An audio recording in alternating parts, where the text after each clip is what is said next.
आडवाणी जी ने अपनी किताब में लिखा था, उन्होंने एक किताब लिखी थी और किताब में लिखा था कि जो आरएसएस और बीजेपी की सच्ची लेबोरेटरी, मतलब सच्चा कारखाना गुजरात में नहीं है मगर मध्य प्रदेश में है, ये उनका कहना था। तो जब मैं इस भाषण की तैयारी कर रहा था तो मैंने सोचा, आडवाणी जी ने कहा था कि मध्य प्रदेश उनकी लेबोरेटरी है, उनका कारखाना है, तो चलो देखते हैं आरएसएस और बीजेपी की लेबोरेटरी में, कारखाने में ये क्या क्या काम कर रहे हैं। दो तीन उदाहरण आपको देना चाहता हूं। बीजेपी की लेबोरेटरी में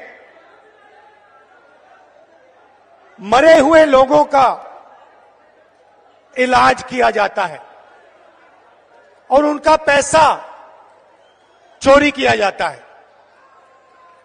हिंदुस्तान के किसी और प्रदेश में मरे हुए लोगों का इलाज नहीं होता है, मध्य प्रदेश में मरे हुए लोगों का इलाज होता है और पैसा चोरी किया जाता है।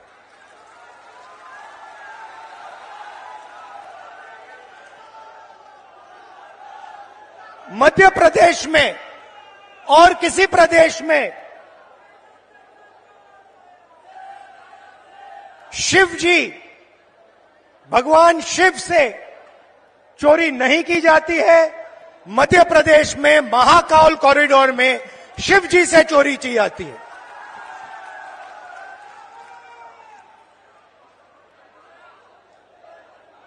बच्चों के जो स्कूल यूनिफॉर्म होती है, उनका मिड डे मील का भोजन का पैसा होता है, वो बीजेपी लेबोरेटरी में उनसे चोरी की जाती है। मध्य प्रदेश के भविष्य से, छोटे छोटे बच्चों से चोरी की जाती है।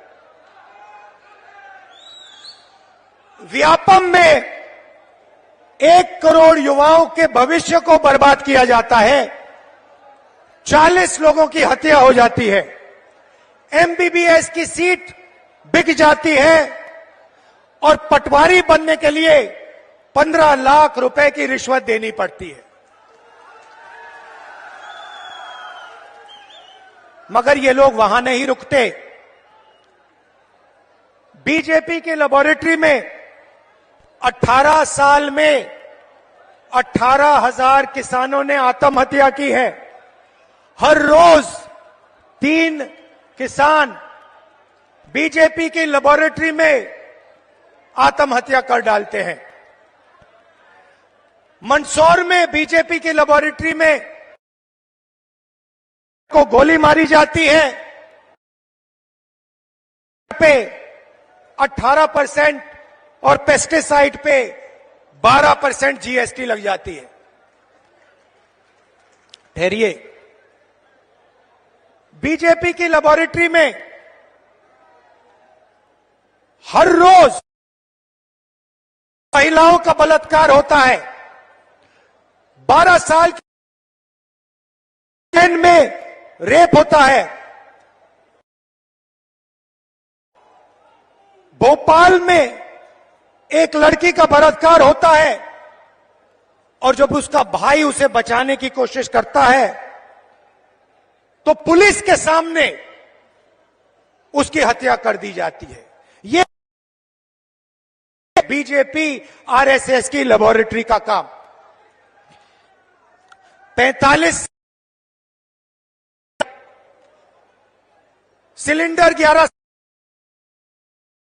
और जहां भी देखो वहां पे प्राइवेटाइजेशन और कॉन्ट्रैक्चुअलाइजेशन किया जा रहा है। यह काम बीजेपी की लेबोरेटरी में आपके सामने किया जाता है। बीजेपी के लेबोरेटरी में आदिवासी जिला है।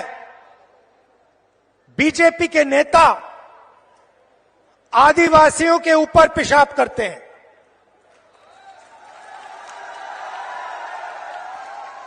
ये मतलब था आडवाणी जी का जब उन्होंने कहा मध्य प्रदेश में आरएसएस और बीजेपी की लेबोरेटरी बनेगी।